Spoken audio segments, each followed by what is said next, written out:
In today's modern bouldering comps, it's all about dynamic moves, creative problem solving, and raw explosive power. So what happens when outdoor climbers step into the world of indoor bouldering competitions? We're about to find out. I'm Alex, and this is my wife, Lucy. Lucy's climbing story started when she was just a toddler. She literally grew up on the rocks. Her dad introduced her to climbing, and she spent her childhood lead climbing outdoors in the Alps, Pyrenees, and across Spain. As she got older, she took her skills to plastic, competing at the national level in France before returning to focusing on climbing outdoors in university. Lucy has climbed up to V12 boulders and on-sited 7C sport routes outdoors and has years of experience in both climbing competitions and outdoor climbing. And then there's me.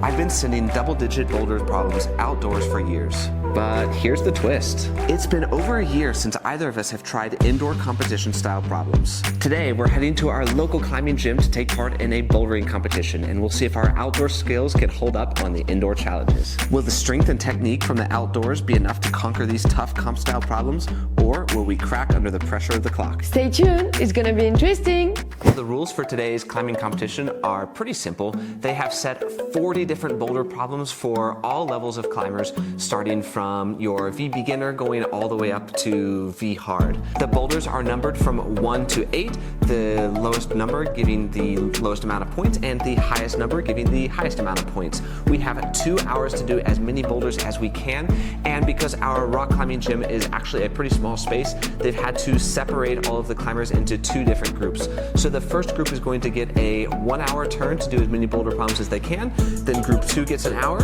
while group 1 rests, then we go back for another hour with group 1, and group 2 gets their second turn. Today during the comp, the bouldering gym has an application that we're using on a phone. What's really cool about this app is that the boulders have been placed in a topo format with a photo, so you just go and click the boulder and then you can tick off if you've done or not done the boulder. As the competition is underway, you can see a live update of who is winning and who is going to pass into the finals.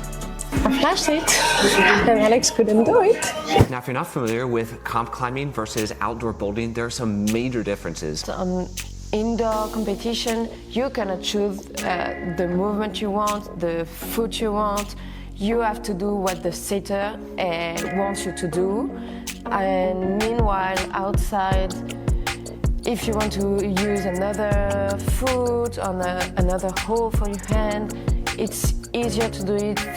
Many boulders you can have 1, 2, or 3 betas, which is easier for me than inside. One of the things that I struggle with, apart from just like the beta and being forced to do a certain sequence versus being able to be a bit more creative, is the time pressure. Especially with these local competitions, there are a lot of people, and I really like to be outside kind of by myself in a small group, so I start to get a little bit kind of claustrophobic and antsy, and then I know that I have just a certain amount of time to do the boulders, and people are lined up waiting to give their try, so it kind of gives in this little mental game with the climbing competition that I'm not used to when going outdoors. One other thing, other than those super frustrating coordination moves that I really don't like about climbing competitions and indoor climbing in general, is that when you go to the modern style gyms, the handholds are so big, so you don't really need a lot of strength oftentimes in your fingers to do the boulder problems, so you have to be a lot more creative with this kind of like parkour style climbing, whereas outdoors the handholds are super tiny and you can really do hard things if you have strong fingers, and especially if you know how to use your feet well on tiny little foot jibs. Indoors in an indoor climbing comp, the footholds are usually pretty good unless you're on those terrible dual text holds. Those are the worst. Overall, first impressions of the boulder problems that they've set for this climbing competition, I was expecting a lot more just of a variety of coordination and dyno style problems. They actually have a lot more slabs than I was expecting, which is really, really great for me. For me too.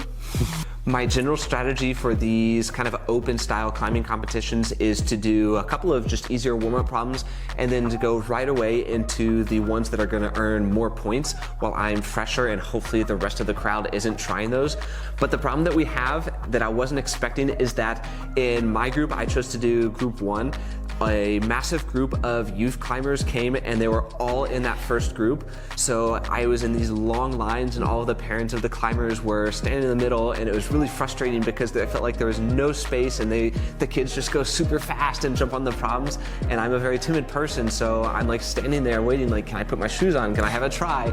And you had to be really aggressive to get your turn. And that was something that I mentally wasn't expecting for it. It was a little bit frustrated until we kind of got that ball rolling. Also, one thing that I wasn't anticipating at the start was just kind of accepting that frustration of not having climbed indoors in a really long time.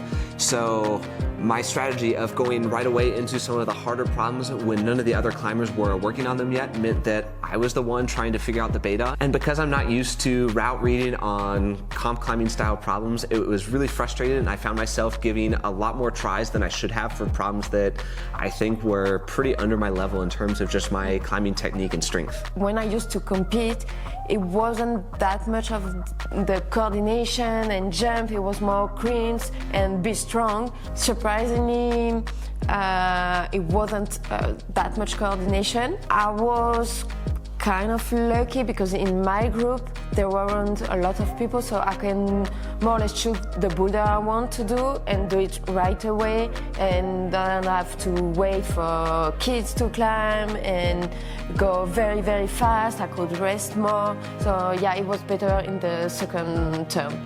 I didn't lose a lot of time of boulder that I knew I couldn't do it to lose more energy. Just go for the boulder I could, and that's it. As Alex told you, he has a strategy for each step.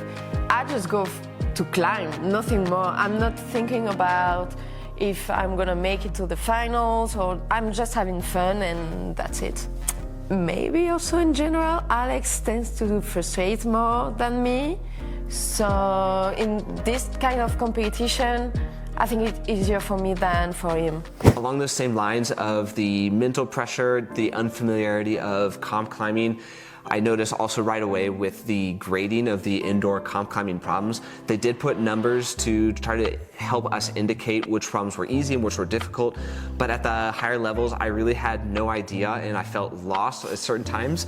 So I think probably there were no problems that were above like a 7B or a V7, V8 range in the kind of the qualification round. But there was one problem in particular that Lucie absolutely crushed that I think probably wasn't super difficult, but I had no idea how to read the problem. There were no marked feet, it was just volumes. So I started the problem, and then I gave 2 or 3 tries, and everyone's like, Alex, what are you doing? You can put your foot on the volume. And I'm like, wait, what? I don't have to use just that one blue hole there. And I got super frustrated, and that was one of the ones that I wasn't able to do, and Lucie absolutely crushed. Here we can give as many tries as we want. And before, I used to do lead competition and not bouldering competition, and you just have one try, which is very stressing because you know if you fall on the first move, you can't do any more tries. So I think this is why I used to be more stressed than in this competition, in our local competition. Did that ever happen to you? Where you drove a really long distance and then you fell at the beginning of a route? No, but in the semifinals, I would say it was in French championship, I fell on the second quick draw, something like this, yeah. One of the problems that I was really proud of doing today that I actually struggled with in my first turn was this purple climb, and I think if I were to give it a grade, I'd probably say a 7A or V6, No. But not climbing enough indoors, I didn't know how to trust the last holds going for the top, and it had quite a fall. So you're like wondering if there's any grip on these holds, and you're kind of like balancing. And that climb actually took me 3 or 4 different tries, and I was able to get it. And I felt super proud of myself until Lucie turns around and just flashes it in front of my face. So it's like, oh my gosh. But I think I was pretty pleased that I was able to overcome that and come back in my second turn and get that problem finished. The other problem that I was actually pretty pleased with was an orange slab climb. We thought it was really interesting to just watch the comp kids because they were trying to grab all of the holds in these terrible slopers, and a lot of them were able to get it done. But coming from outdoor climbing, we were looking at this thinking, the route setters forgot to cover the bolt holds. Yeah. So that allowed us to use our thumbs and pinch them and use our fingers and use them like pockets, Pockets. which changed the problem completely. One of the slab, I'm pretty happy I did it flash also. It's not the same type of slab you can find on rock. It's more like to find the balance and play with the gravity center. And yeah, I was pretty happy with this one. This one has some big hole, and Alex couldn't figure out how to play with them, and it was just to find the balance, to find where to put your foot. It wasn't that complicated, but you need to understand a bit how to play with them.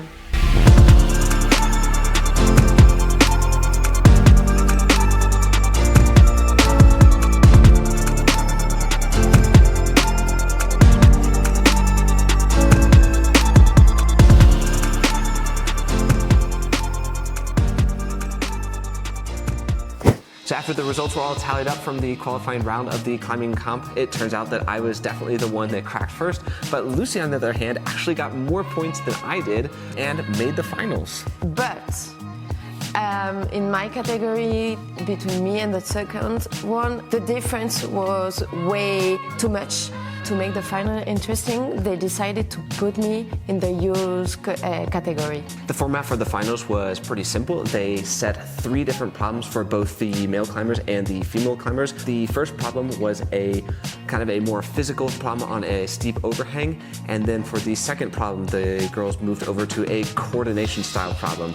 And then finally, the third problem was a slab style problem. But the first one, I knew I could do it. I did a little mistake on my first try. I think I was able to do it flash, but unfortunately I need a second try.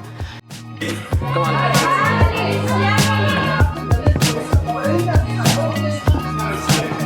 Come on, Lucie.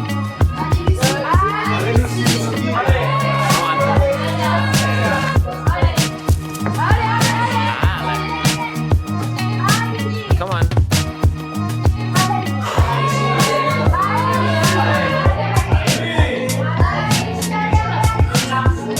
Super Lucie.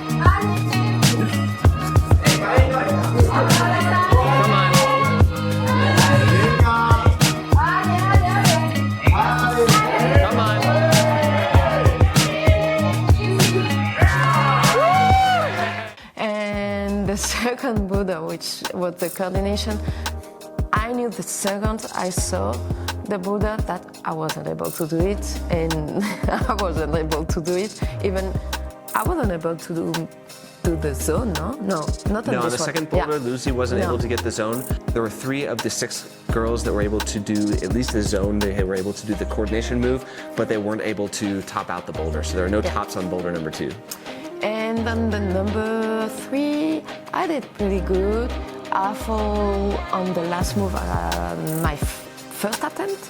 And the second and third try also, because the last move was a bit of dyno, a bit of coordination again, and I wasn't able to do it, but I'm pretty happy with how I climb. Solid, Lucie. Come on.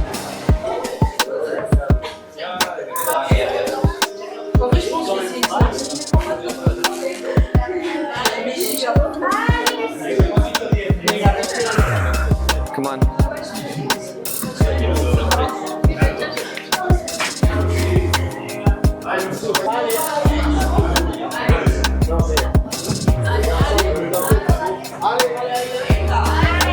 Venga, Lucie.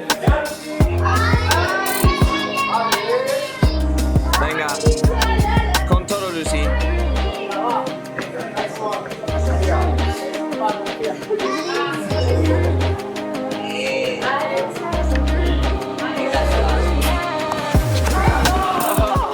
I was able to top the first boulder, and I did the zone on the third one. On the second one, I did nothing, which placed me in the third position. This was a great challenge, and while comp climbing pushes your body in different ways, I think outdoor climbing is where our heart's at. We'll see you guys in the next video.